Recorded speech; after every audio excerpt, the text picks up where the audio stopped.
वैशाली काफी देर से वैद्य की झोपड़ी में बैठी थी। वैद्य अपने कामों में व्यस्त था।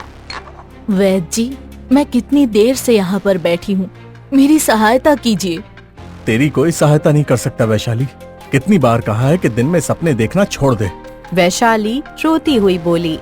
कोई तो उपाय होगा। मोहल्ले की सारी औरतें मुझे बांझ कहकर चिढ़ाती है। मेरे विवाह को 15 वर्ष से अधिक हो गए हैं, लेकिन अभी तक कोई संतान नहीं हुई। कोई तो ऐसी जड़ी बूटी होगी जिससे मुझे संतान की प्राप्ति हो सके। वैद्य वैशाली की ओर गहरी नजर से देखकर बोला। मेरी बात ध्यान से सुन वैशाली। तेरे मोहल्ले की औरतें तेरा मजाक गलत नहीं उड़ाती। तो वास्तव में बांझ है और बांझपन का कोई इलाज नहीं है। तूने अपनी जिद के कारण अपने पति को कर्ज में डुबो दिया। बेचारा तेरा पति साहूकार से कर्ज लेकर मेरे पास आता है और महंगी जड़ी बूटियां खरीदकर तुझे देता है। अब मेरे पास कोई जड़ी बूटी नहीं है, चल जा यहाँ से। वैशाली रोते हुए अपने घर चली गई। घर पर वैशाली को रोते हुए देखकर उसका पति हरिया चौंक गया। क्या हुआ वैशाली, तुम रो क्यों रही हो? मुझे वैद्य जी ने अपमानित करके बाहर निकाल दिया और उन्होंने भी मुझे बांझ कहा। ये सुनकर हरिया की आंखों में भी आंसू आ गए। वैशाली, अगर तुम माँ नहीं बन पाई तो इसमें तुम्हारा कोई दोष नहीं है। अब तुम वैद्य के पास मत जाना, केवल भगवान से प्रार्थना करना। इतना कहकर हरिया घर से बाहर निकल गया। हरिया कुछ दूर चला ही था कि तभी अचानक उसके कानों में साहूकार की आवाज गूंजी।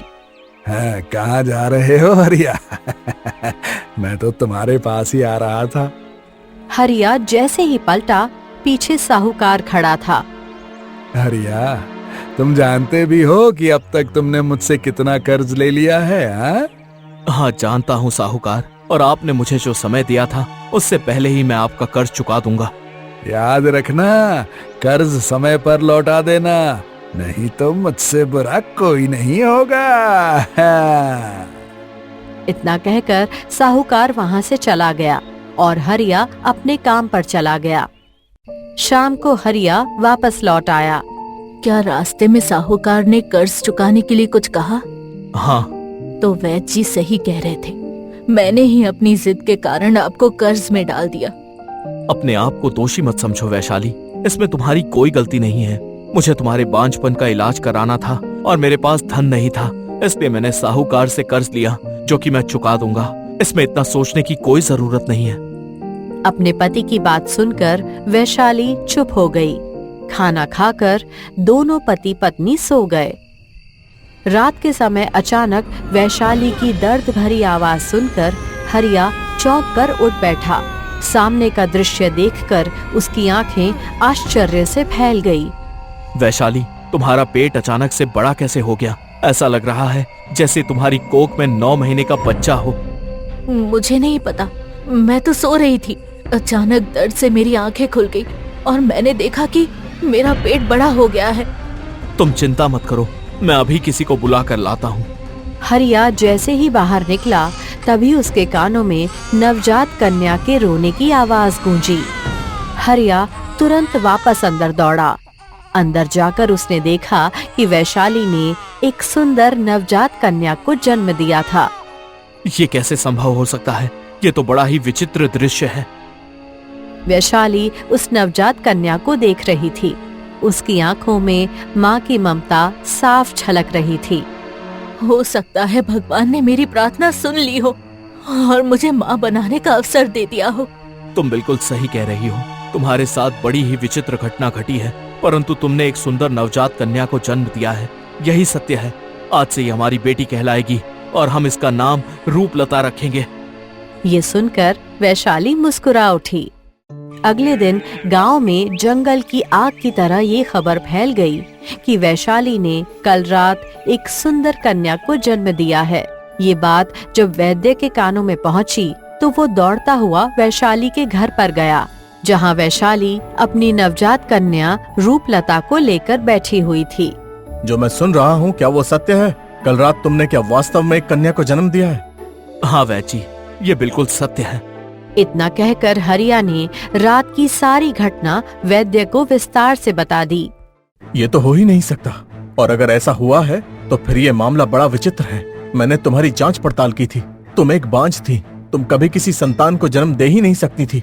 और यदि मान भी लिया जाए कि तुम किसी चमत्कार से गर्भवती हो गई, तो भी बच्चा पैदा होने में 9 महीने का समय लगता है। तुमने किसी डायन या पिशाचिनी को जन्म दिया है। इतना कहकर वैद्य सीधा दौड़ता हुआ साहूकार के घर पहुंचा और वहां उसे सारी घटना बता दी। अगर ऐसी बात है तो फिर वो बच्ची इस पूरे गांव के लिए खतरा है। बड़ी होकर वो भूतनी बनकर सारे गांव को खा जाएगी। साहूकार वैद्य के साथ तुरंत हरिया के घर जा पहुंचा। हरिया, तेरी पत्नी ने जिस पुत्री को जन्म दिया है वो जरूर कोई पिशाचिनी है। उसे हमारे हवाले कर दे, हम उसे मार डालेंगे। ये क्या बात कर रहे हो साहूकार? वो मेरी बेटी है और मैं अपनी बेटी को तुम्हारे हवाले हरगिज नहीं करूंगा। तो फिर ठीक है, अपनी बेटी और पत्नी को लेकर इस गांव से मुंह काला करके निकल जा, नहीं तो मैं तुझे धक्के देकर इस गांव से बाहर निकाल दूंगा। साहूकार, मुझ पर तरस खाओ। मैं अपनी बीवी और बच्ची को लेकर इस गांव से कहां जाऊंगा? कहीं भी जा, और मेरे हिसाब से तो जंगल में जाकर ही मर, लेकिन ये गांव छोड़ दे। साहूकार ने हरिया और उसकी पत्नी तथा नवजात कन्या को गांव से धक्के मारकर बाहर निकाल दिया। वैशाली रोती हुई एक जंगल में बैठ गई। बरसों बाद मुझे संतान सुख की प्राप्ति हुई।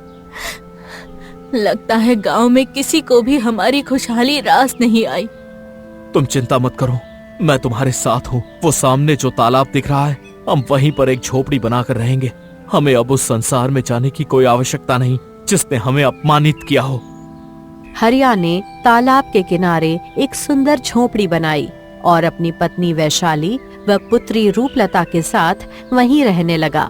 समय यूं ही बीतने लगा और रूपलता 5 वर्ष की हो गई। एक दिन हरिया अपनी पत्नी वैशाली से बोला, मैं जंगल में लकड़ियां काटने के लिए जा रहा हूँ, शाम तक आ जाऊंगा। इतना बोलकर हरिया चला गया, मगर शाम हो जाती है पर वो वापस नहीं आया। धीरे धीरे आधी रात का समय हो गया। ऐसा तो कभी नहीं हुआ, वो हमेशा शाम को ही आ जाया करते थे। तभी नन्ही रूपलता पास आकर बोली, माँ, पिताजी कहाँ गए? बेटी, वो लकड़ियां काटने गए थे, लेकिन न जाने अब तक क्यों नहीं लौटे। तो फिर हमें उन्हें ढूंढना चाहिए माँ। तू सही कह रही है, चल बेटी। इतना कहकर वैशाली अपनी बेटी रूपलता को गोद में उठाकर अपने पति हरिया को ढूंढने लगी। तभी आकाश में काले बादल घिर आए और मूसलाधार वर्षा होने लगी। वैशाली बरसते पानी में अपने पति को ढूंढ रही थी कि तभी उसकी नजर रूपलता पर पड़ी, जो ठंड से कांप रही थी। बेटी, तू यहीं इस वृक्ष के नीचे रुक जा। बारिश हो रही है, तुझे ठंड लग जाएगी। मैं अभी आती हूँ। इतना कहकर वैशाली ने रूपलता को एक वृक्ष के नीचे खड़ा कर दिया और थोड़ी दूर तक वहां पहुंची ही थी कि तभी एक शेर, जो काफी देर से वैशाली पर घात लगाए बैठा था, उस पर हमला कर दिया। अपनी माँ को शेर के हाथों मरते देख 5 वर्ष की नन्ही रूपलता फूट फूट कर रोने लगी। तभी शेर उसकी ओर बढ़ने लगा। अगले ही पल तेजी से दौड़ती हुई एक गाय वहां आ पहुंची और अपने सींग से शेर पर वार कर दिया। शेर 5 फीट ऊंचा उछलता हुआ पीछे गिर पड़ा। मेरे रास्ते से हट जा, ये लड़की मेरा शिकार है। बकवास बंद कर। आज दोपहर में ही तूने किसी इंसान को मार कर खाया है। जरूर वो इसका पिता ही होगा, जो हमेशा यहाँ लकड़ियाँ काटने आता था। तूने इस लड़की को अनाथ कर दिया। अगर मेरे रास्ते से नहीं हटी तो मैं तुझे मार डालूंगा। तभी दूसरी ओर से एक बैल वहां आ पहुंचा और शेर को बुरी तरह से अपने सींग से मार दिया। शेर के मुंह से रक्त निकलने लगा। ये गाय और बैल तो बहुत ही ताकतवर है। अगर इनसे और झगड़ा किया तो मेरा अंत तय है। मुझे यहाँ से भाग जाना चाहिए। शेर वहां से भाग गया।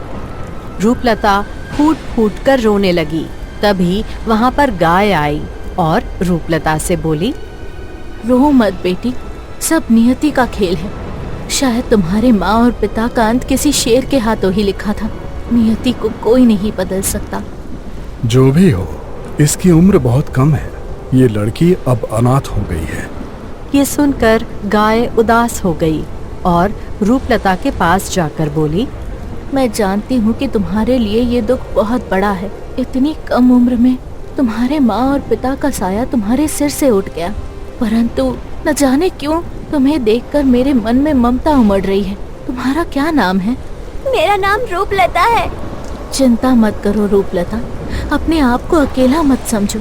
आज से मैं तुम्हारी माँ हूँ और ये तुम्हारे पिता है। चलो हम तुम्हें अपने घर पर ले चलते हैं। ये जगह खतरों से भरी हुई है। गाय रूपलता को उठाकर अपने पति बैल के साथ गुफा के अंदर ले आई।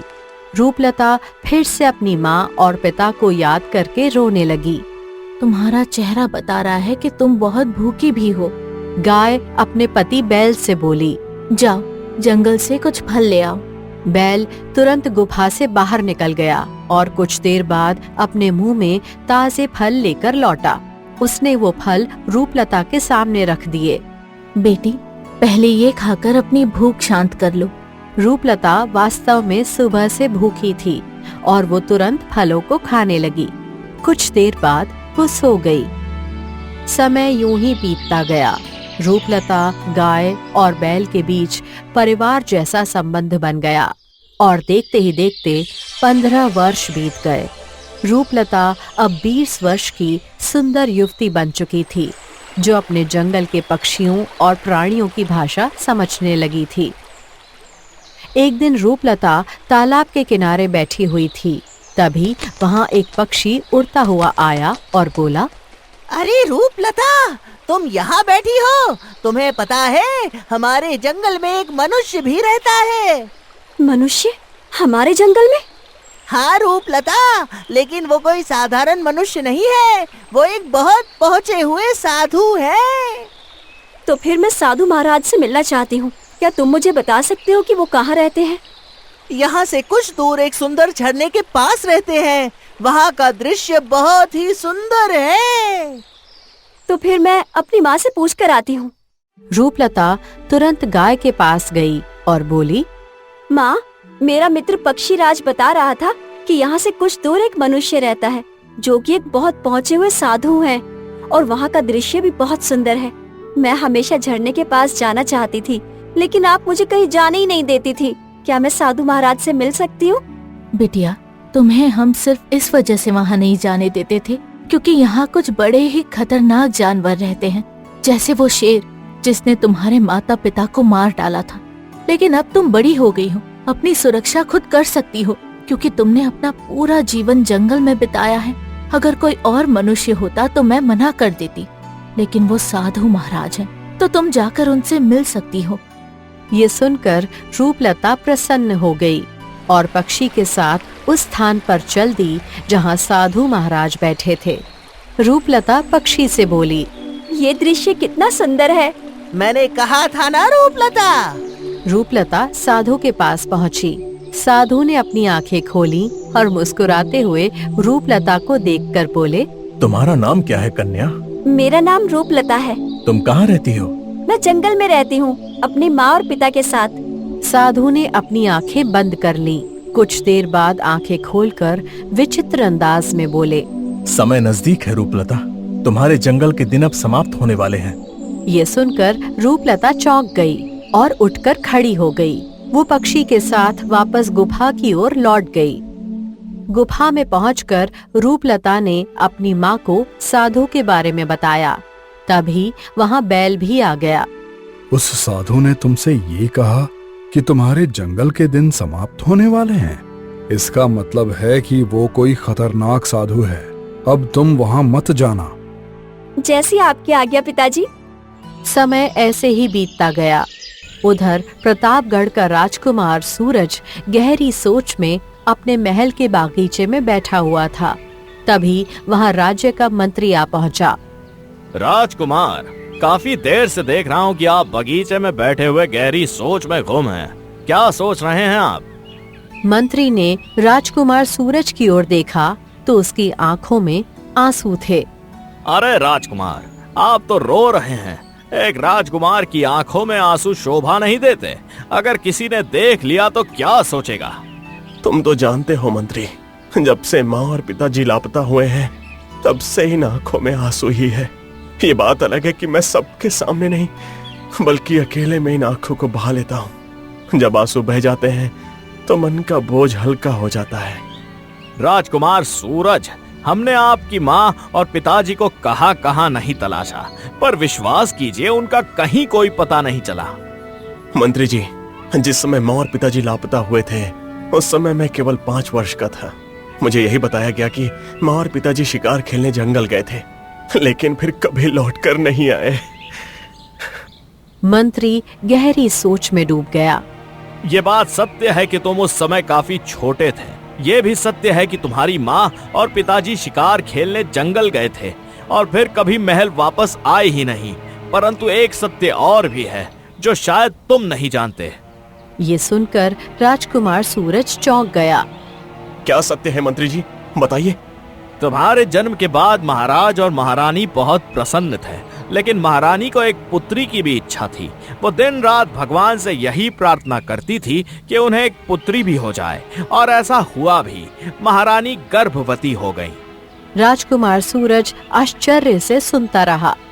गर्भवती होने के बाद महाराज ने महारानी का और अधिक ख्याल रखना शुरू कर दिया। उन्होंने आदेश दिया कि महारानी पूरे 9 महीने तक अपने कक्ष में ही रहे। फिर क्या हुआ? 9 महीने बीत गए, लेकिन अचानक महारानी ने कहा कि कक्ष में रहते रहते उन्हें घुटन सी होने लगी है।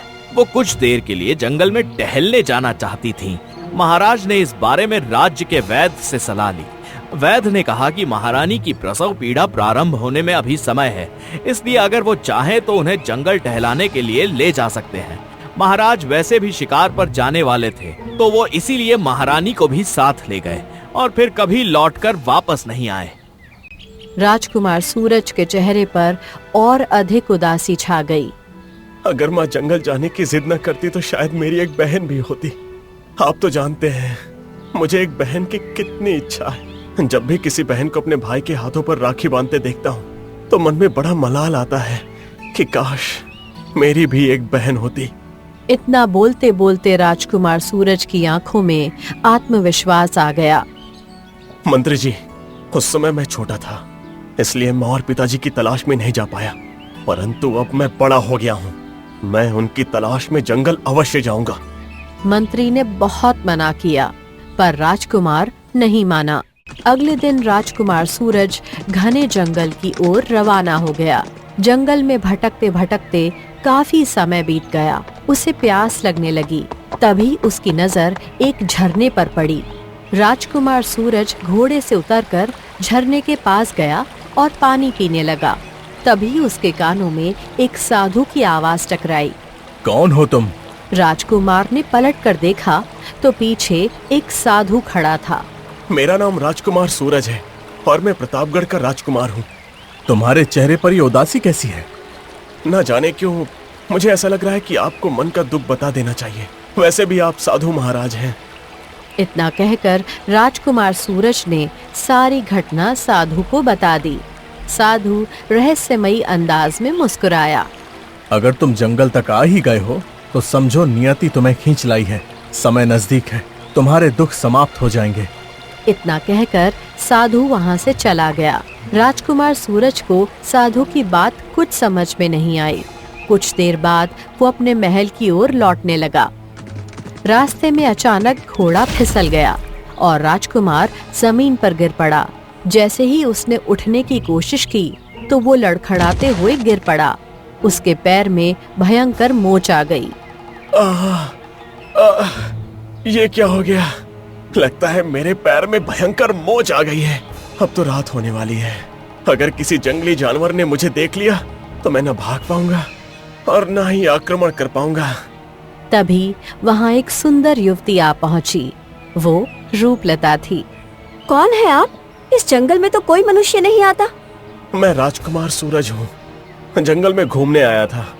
अचानक मेरा घोड़ा फिसल गया और मैं गिर गया। उठने का प्रयास किया लेकिन उठ नहीं पाया। लगता है मेरे पैर में मोच आ गई है। चिंता मत कीजिए, मैं कुछ जड़ी बूटियाँ जानती हूँ जिससे आपके पैर की मोच कुछ ही समय में ठीक हो जाएगी। इतना कहकर रूपलता वहाँ से चली गई और कुछ जड़ी बूटियां लेकर थोड़ी देर बाद वापस आ गई। उसने राजकुमार के पैर में उसका लेप लगाना शुरू कर दिया। कुछ ही समय में उसकी मोच पूरी तरह ठीक हो गई और वो उठकर खड़ा हो गया। अगर तुम नहीं आती तो शायद मैं किसी जंगली जानवर का शिकार बन गया होता। रूपलता मुस्कुरा दी। क्या नाम है तुम्हारा? मेरा नाम रूपलता है। तुम इस घने जंगल में क्या कर रही हो? मैं तो जंगल में ही अपने माँ और पिताजी के साथ रहती हूँ। राजकुमार सूरज रूपलता को गौर से देखने लगा। तुमने मेरे पैर की मोच सही की है और मेरी सेवा की है, भले ही वो कुछ देर की ही क्यों ना हो, बिल्कुल एक बहन की तरह। क्या मैं तुम्हें अपनी बहन बना सकता हूँ? क्या तुम मुझे भाई कहकर बुला सकती हो? क्यों नहीं? राजकुमार सूरज घोड़े पर चढ़ गया। मैं कल फिर यहाँ आऊंगा और तुम्हारे माता पिता से भी मिलूंगा। इतना कहकर राजकुमार वहाँ से चला गया। रूपलता अपने घर लौट आई और सारी घटना अपनी माँ गाय को बताने लगी। माँ, अच्छा हुआ मैं समय पर पहुँच गई, नहीं तो बेचारे उस राजकुमार का क्या होता। ये अच्छा हुआ कि राजकुमार ने तुम्हें बहन बना लिया। वो राजकुमार जरूर मन का बहुत अच्छा होगा। वैसे तो तुम्हारी माँ सही कह रही है, लेकिन तुम्हें मनुष्यों से दूर रहना चाहिए।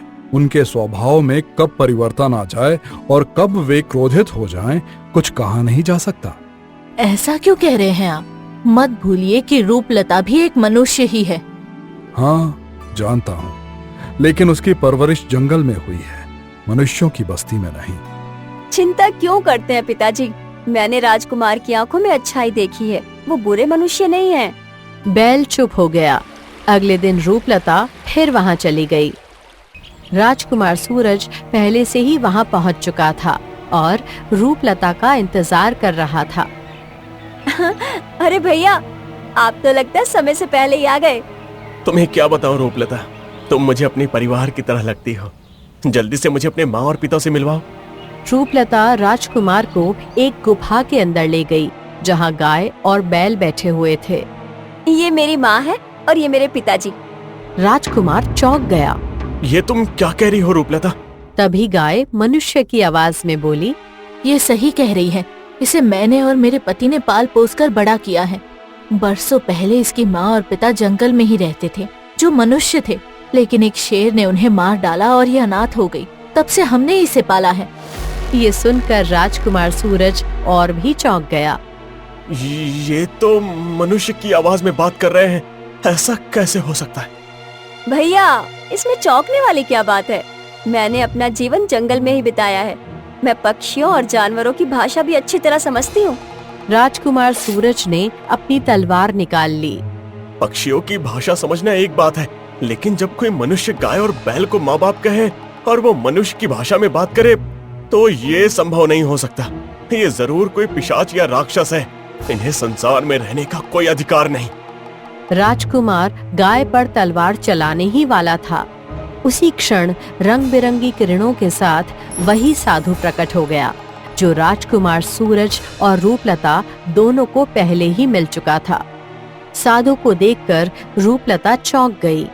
आप तो वही साधु हैं जिन्होंने मुझसे कहा था कि मेरा जंगल का समय समाप्त होने वाला है। आप तो वही हैं जो मुझे झरने के पास मिले थे। तुम जिन्हें मारने जा रहे थे, क्या जानते हो वो कौन है? कौन?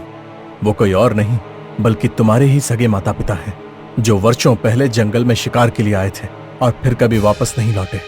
इतना कहते ही साधु की आंखों से रंग बिरंगी किरणें निकलने लगीं और अगले ही पल गाय एक सुंदर रानी सुकन्या में परिवर्तित हो गई और बैल एक तेजस्वी राजा विक्रम में। माँ और पिताजी, आप? और तुम्हारे सामने जो रूपलता खड़ी है, क्या तुम जानते हो वो कौन है?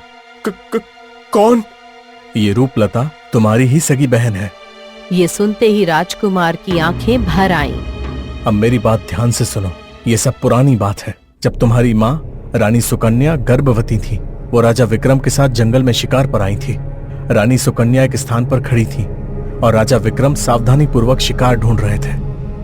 तभी रानी सुकन्या की नजर एक गर्भवती हिरनी पर पड़ी। मुझे इस हिरनी की खाल चाहिए। क्या कह रही हो सुकन्या? एक गर्भवती हिरनी की खाल का क्या करोगी? मैं उसे महल में लगवाऊंगी। वो हमारी दीवारों की शोभा बढ़ाएगी।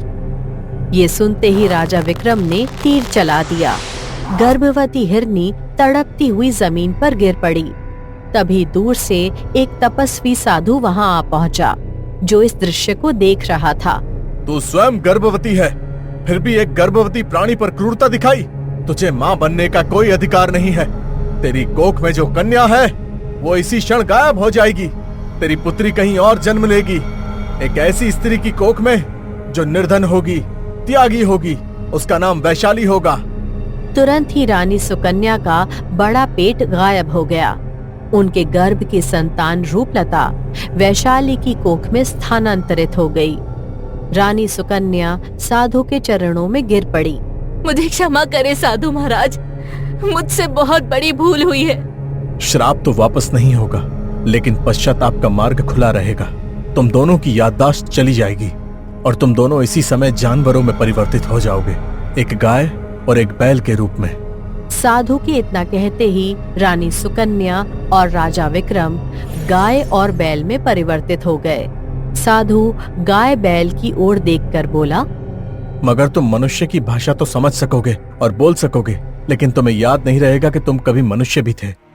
इतना बोलकर साधु चुप हो गया।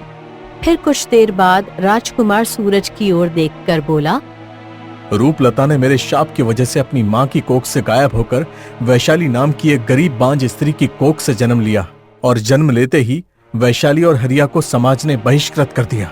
वो जंगल में बस गए। शेर ने उन्हें मार डाला और नियति ने रूपलता को फिर से अपने सच्चे माता पिता गाय और बैल के रूप में लौटा दिया। फिर नियति ने तुम्हें जंगल की ओर खींचा, अपनी सगी बहन से मिलाया, और आज ये रहस्य खुल गया। अब रानी सुकन्या और राजा विक्रम, तुम्हारा पश्चाताप पूर्ण हुआ। तुम्हारा परिवार अब पूर्ण हो चुका है।